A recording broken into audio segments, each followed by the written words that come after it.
नहमदुहु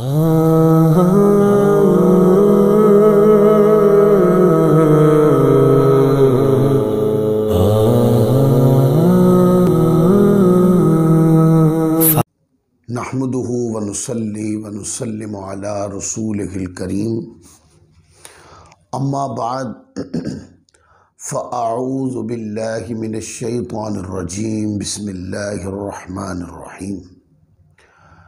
या साहिबल जमाल व या सय्यदल बशर मिन वजहिकल मुनीर लक़द नुव्विरल क़मर ला युमकिनुस सनाउ कमा कान हक़्क़ुहु बादस खुदा बुजुर्ग तुई क़िस्सा मुख्तसर व अहसन मिन कलम तरक़त आइनी व अजमल मिन कलम तलिद निसाउ खुलिक़त मुबर्रअम मिन कुल्लि ऐब कअन्नक क़द खुलिक़त कमा तशाउ बलगल उला बिकमालिही कशफ़द दुजा बिजमालिही हसनत जमीउ ख़िसालिही सल्लु अलैहि व आलिहि अल्लाहुम्मा सल्लि व सल्लिम व बारिक अला सय्यिदिना व मौलाना मुहम्मद व बारिक व सल्लिम व सल्लु अलैहि। अल्लाह रब्बुल इज़्ज़त का शुक्र है जिसकी तौफ़ीक ने आज हमें फिर एक बार मौका अता किया और हम दरसे मौजमुल औसत के अंदर हाज़िर हैं और आज ये हमारा छठा दर्स है। और आज का दर्स जिस हदीस पाक से हम शुरू कर रहे हैं, ये हदीस पाक हदीस नंबर 371 है। इसके अंदर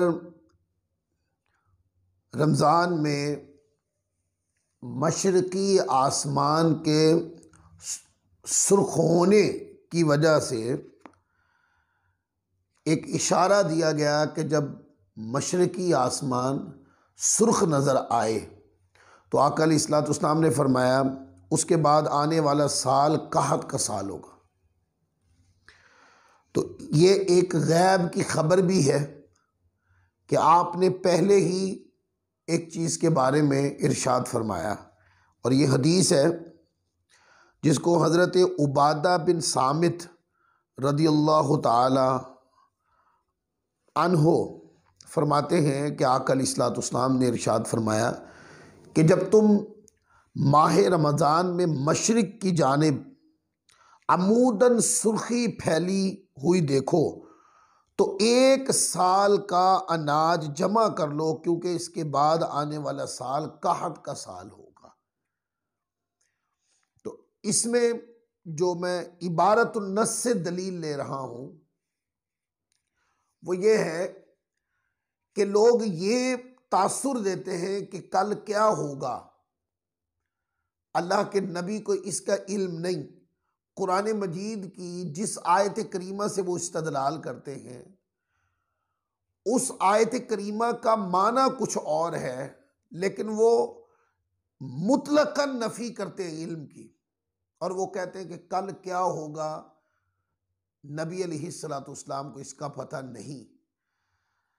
आका अलैहिस्सलाम ने कल भी बल्कि कई बरसों बाद की खबर दी, और सिर्फ खबर नहीं दी, पूरी डेफिनेशन बयान की कि जब तुम देखो कि आसमान पे इस तरह की सुर्खी है तो अगले पूरे साल की तैयारी कर लो, क्योंकि अगला पूरा साल यानी वो अगला साल जो होगा वो कहत का साल होगा। तो दलील इस हदीस पाक से अकीदा के बाब में ये मिली कि कल क्या होगा अल्लाह के नबी जानते हैं। बल्कि कुरान मजीद उठाएं और पारा नंबर 12 के आखिरी रुकू पे आ जाए। सुम्मा यअती मिन बादि ज़ालिका आमुन फीही युगासुन नास व फीही यासिरून। ये आयत करीमा पढ़े। हज़रत यूसुफ अलैहिस्सलाम बादशाह को ख्वाब आया तो उस वक्त मुअब्बिरीन से पूछा गया, वो नाकाम रहे। यूसुफ अलैहिस्सलाम का बताया गया, आप तशरीफ़ लाए तो आपने 3 बातें, बादशाह ने सिर्फ ये पूछा था कि ये बताएं कि मेरे ख्वाब की ताबीर क्या है। अल्लाह ताला के नबी का इल्म चूंकि फाइकुल फाइक होता है, वो तमाम उम्मत के इल्म पर कुल्ली हैसियत रखता है। तो आपने सिर्फ ताबीर नहीं बताई, ताबीर भी बताई और तदबीर भी बताई और तबशीर भी बताई, यानी कि सारी बात को खोल के रख दिया। फरमाया कि ये जो तुम्हें ख्वाब आया है इसमें ये बात बयान है कि मिस्र को 7 साल खुशहाली और 7 कहल साली का मामला दरपेश होगा। पहले 7 साल आएंगे, बड़ी खुशहाली होगी, बड़ी फसल होगी, और फरमाया कि अगले 7 साल जो होंगे वो कैद साली होगी, और फरमाया उसके बाद बारिश होगी। सुम्मा याती मिन बादि ज़ालिका आमुन फीही युगासुन्नास व फीही यासिरून, फिर लोगों को बारिश अता की जाएगी। अब ये 14 साल की पूरी डेफिनेशन बयान कर देना और एक एक वाकया खोल के रख देना और उस एक वाकये का कई ताबीर करना, फिर तदबीर भी बताना, और तदबीर के बाद फिर बारिश होगी उसकी तबशीर यानी खुशखबरी भी दे देना। तो ये वाली बात कि कल क्या होगा अल्लाह ताला ने नबियों को अता नहीं फरमाई, ये अकीदा बिल्कुल गलत है। कल क्या होगा अल्लाह के नबी जानते हैं। सही बुखारी मुस्लिम उठाएं, जंगे बदर की मशहूर हदीस कि कल जंगे बदर होनी है और आज हुजूर अलैहिस्सलाम निशानात लगाकर, दायरे लगाकर आका अलैहिस्सलाम फरमा रहे हैं, हाजा मसराउ फुलान इन गदन इंशाअल्लाह, हाजा मसराउ फुलान इन गदन के लफ्ज है कि कल फुला काफिर यहां मर के गिरेगा, या कल फुला काफिर के मर के गिरने की जगह ये है। अब बताएं कल क्या होगा। इस इल्म पर बाद लोग कहते हैं कि ये इल्म अल्लाह के नबी को नहीं है, और आका अलैहिस्सलाम पूरी तफसील बयान कर रहे हैं और इतनी कतईयत के साथ बयान कर रहे हैं कि हुजूर अलैहिस्सलाम निशानात लगाकर, नाम लेकर तफसील बता रहे हैं। आप कहते हैं इल्म नहीं, मैं कहता हूं कि कल क्या होगा उसका इल्म तफसीली भी अल्लाह के नबी को पता होता है। सिर्फ इल्म ही नहीं, इल्म की तफसील भी, तदबीर भी, तबशीर भी, कि कल खुशखबरी है या खुशखबरी नहीं है, इस बात का भी अल्लाह के नबी को पता है। तदबीर किस तरह होगी और ताबीर क्या होगी और किस अंदाज में वाकया पेश आएगा, किसके साथ पेश आएगा, अल्लाह ताला के नबी ने तफसील बयान कर दी। अब मैंने कुरान से भी दलील दे दी, हदीस से भी दे दी, इस एक हदीस पाक के तनाजुर में कि कल क्या होगा अल्लाह के नबी जानते हैं। फिर आगे देखें, यह बड़ी मशहूर रिवायत है और हज़रत अब्दुल्ला बिन साद बिन जर्राह अभी सरह रिवायत करते हैं कि एक दफ़ा ये, और ये हदीस नंबर 372 है, वो वाक़या बयान करते हैं हज़रत अब्दुल्ला बिन साद कि एक दफ़ा का जिक्र है कि रसूल पाक सल्लल्लाहु अलैहि वसल्लम और आप सल्लल्लाहु अलैहि वसल्लम के 10 सहाबाए किराम, हज़रत अबू बकर सिद्दीक, हज़रत फ़ारूक आज़म, हज़रत उस्मान गनी, हज़रत मौला अली शेर खुदा करमल्लाहु ताला वजहुल करीम रज़ियल्लाहु ताला अन्हुम, हज़रत ज़ुबैर रज़ियल्लाहु ताला अन्हु और दीगर सहाबाए किराम जबल हिरा पर मौजूद थे। तो हज़रत अब्दुल्ला बिन साद कहते हैं कि यकदम पहाड़ के अंदर पहाड़ हिलने लगा। आका अलैहिस्सलाम ने उस पहाड़ से फरमाया, उस पहाड़ से हुजूर अलैहिस्सलाम ने फरमाया कि ए हिरा रुक जा, क्योंकि तेरे ऊपर नबी है या सिद्दीक है या शहीद है। अब दो बातें, इस हदीस को जब भी पढ़े दो बातें ज़हन में रख लें। इसमें जहां इल्मे गैब मुस्तफ़ा की दलील है वहां इख्तियारात मुस्तफ़ा की भी दलील है। पहाड़ क्या कहता है किसी को ये समझ नहीं, पहाड़ को क्या कहा गया है पहाड़ किसी के समझ सकता है, पर आका अलैहिस्सलाम ने एड़ी मारी और वो पहाड़ रुक गया। और हुजूर अलैहिस्सलाम ने एड़ी मार के पहाड़ को रोक दिया। ये क्या है? ये इख्तियारात तकवीनिया की दलील है। और उसके बाद फरमाया कि तुम पर एक नबी, एक सिद्दीक और बाकी शहीद है, यानी नबी है या सिद्दीक है या शहीद है। तो बाकी जितने भी सहाबाए किराम हैं उनका पढ़ के देख लें आप, उनकी सवाने हयात को पढ़ के देखें, तमाम सहाबा शहीद हुए। फारूक आजम रज़ी अल्लाह ताला अन्हु को पढ़ लें, उनकी शहादत हुई थी। हज़रत उस्मान गनी की शहादत हुई थी। हज़रत अली शेर खुदा की शहादत हुई थी। हज़रत ज़ुबैर की शहादत हुई थी। यानी कि बाकी जिन सहाबा को हुज़ूर ने फरमाया कि ये शहीद हैं, वाक़े बाद में हुए, बाद में कोई वक्त गुजरा, साल साल गुजरने के बाद उनकी शहादत हुई, पर हुजूर की जुबान अक़दस से वो शहादत के जुमले निकल चुके थे। और सैयदना सिद्दीक़ अकबर को फरमाया था कि ये सिद्दीक़ हैं, और वो क्या हुआ, वो तबई मौत, यानी उनको उनका विसाल हुआ, तबई विसाल हुआ उनका। तो क्या है, गैब की खबर ही नहीं दी सिर्फ, बल्कि आका अलैहिस्सलाम ने वो तरतीब के, ये तरतीब के साथ किस तरह शहीद होंगे, उनकी शहादत की खबर भी हुजूर अलैहिस्सलाम ने दे दी। लिहाजा इल्म गैब मुस्तफ़ा और इख्तियारात मुस्तफ़ा की दलील है। अब इस पे एक कलाम है, मोहब्बताना कलाम। बाज़ कहते हैं कि वो पहाड़ जो है वो हुजूर अलैहिस्सलाम की नबूवत का वजन नहीं बर्दाश्त कर सका, हिलने लगा। ये भी बात समझ में नहीं आती। फिर तो हर पहाड़ को हिलना चाहिए था ना, हर पहाड़ को हिलना चाहिए था। और जबले हिरा पर हुजूर अलैहिस्सलाम एक बार थोड़ी तशरीफ ले गए, जबले हिरा पर तो हुजूर तशरीफ ले जाते ही रहते थे, और आप अक्सर मुकाम कई बार गुजरा करते थे वहां से। पर इस बार वो हिला है, पहले नहीं हिला। तो कहते हैं वो नबूवत का वजन नहीं बर्दाश्त कर सका। भाई, नबूवत के वजन के एतबार से अगर ये कॉल किया जाए तो फिर तो हर बार उसको हिलना चाहिए था। बाज़ उलमा ने ये कॉल किया कि नहीं, नबूवत का वजन नहीं बर्दाश्त कर सका, ये मुराद नहीं है, बल्कि मुराद ये है कि हुजूर अलैहिस्सलाम के तशरीफ आवरी की जबल हिरा को खुशी इतनी ज्यादा थी कि आका अलैहिस्सलाम की मोहब्बत में, हुजूर अलैहिस्सलाम की तशरीफ आवरी में वो अपनी मोहब्बत का इजहार करने लगा।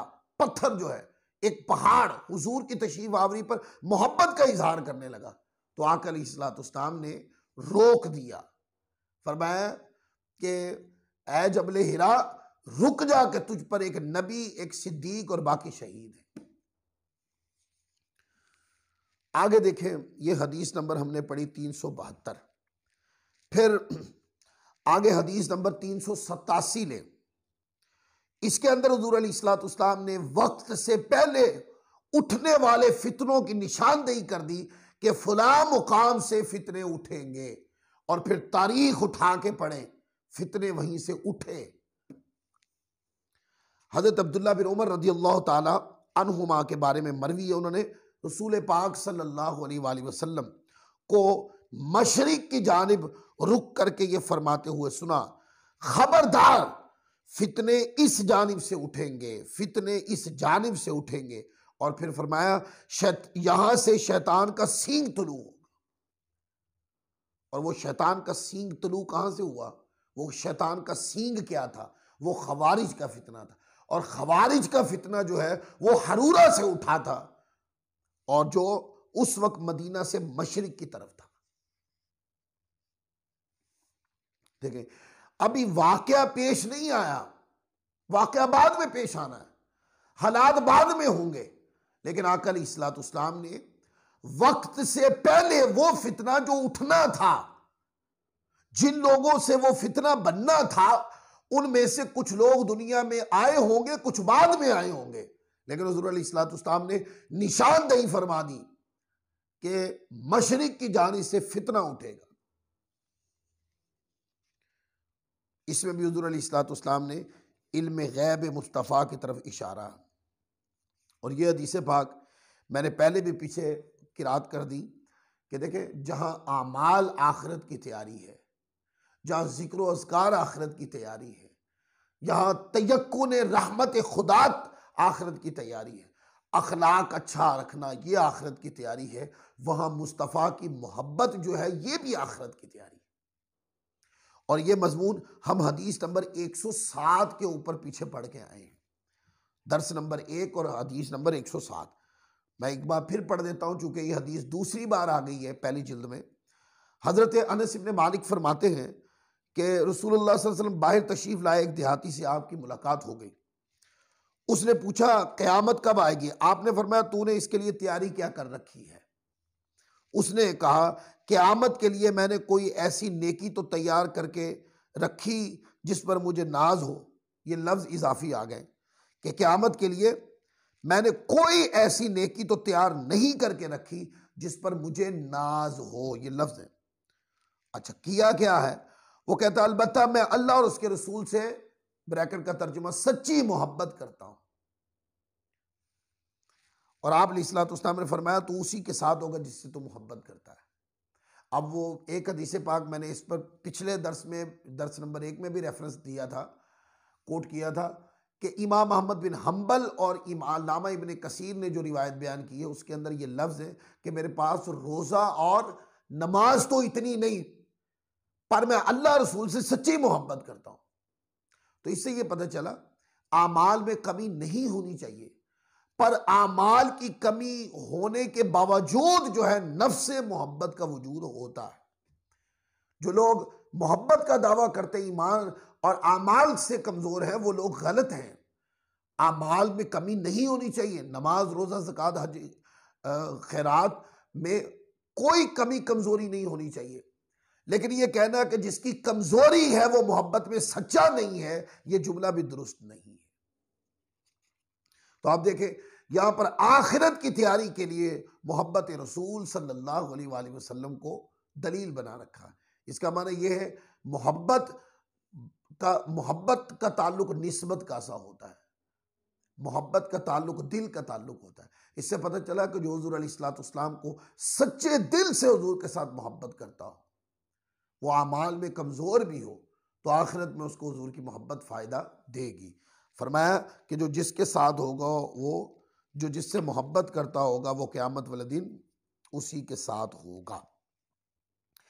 फिर आगे हदीस नंबर 477 पे आ जाए। ये उम्मुल मुमिनीन हज़रत सय्यदा आयशा सिद्दीक़ा रज़ियल्लाहु ताला अन्हा फरमाती हैं कि एक आदमी आका अलैहिस्सलाम की बारगाह में हाजिर हुआ, यानी कि वो लोगों की बारे में ये हदीस है, हर वक्त हुजूर के दीदार की तड़प जिनमें रहती है, हर वक्त उनको दिलचस्पी मदीना की तरफ रहती है। आका का जिक्र छिड़े तो मुसर्रतें छिड़ जाती हैं, हुजूर का तज़किरा छिड़े तो उनके दिल की रानाइयाँ खिल उठती हैं।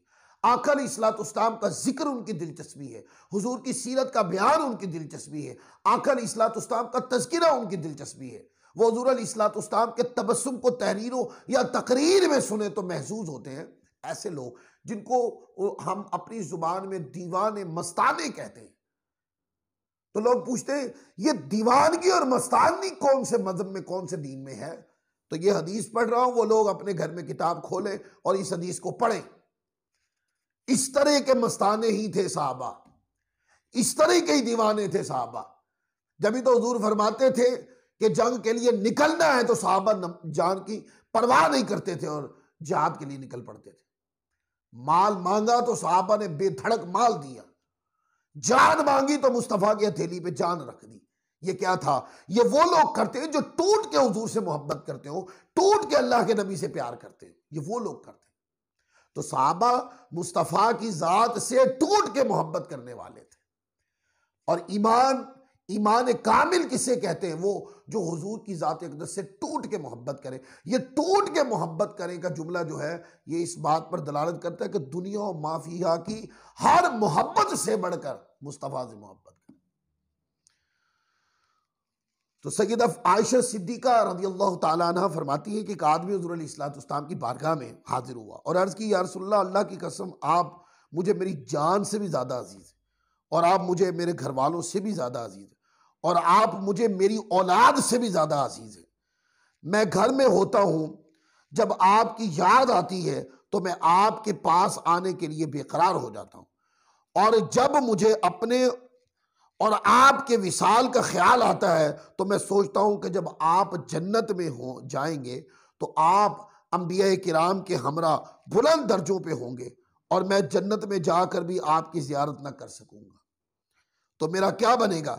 आका अलैहिस्सलाम ने उसको कोई जवाब नहीं दिया था कि जिब्राइल अमीन ये आयत करीमा लेकर आए। अल्लाह ताला ने आयत करीमा उतार दी और आयत करीमा क्या है, वमन युतिइल्लाह वर रसूल फउलाइका मअल्लज़ीन अनअमल्लाहु अलैहिम मिनन नबिय्यीन वस्सिद्दीक़ीन वश्शुहदाई वस्सालिहीन व हसुन उलाइका रफ़ीक़ा। ये सूरत निसा की आयत नंबर 69 है।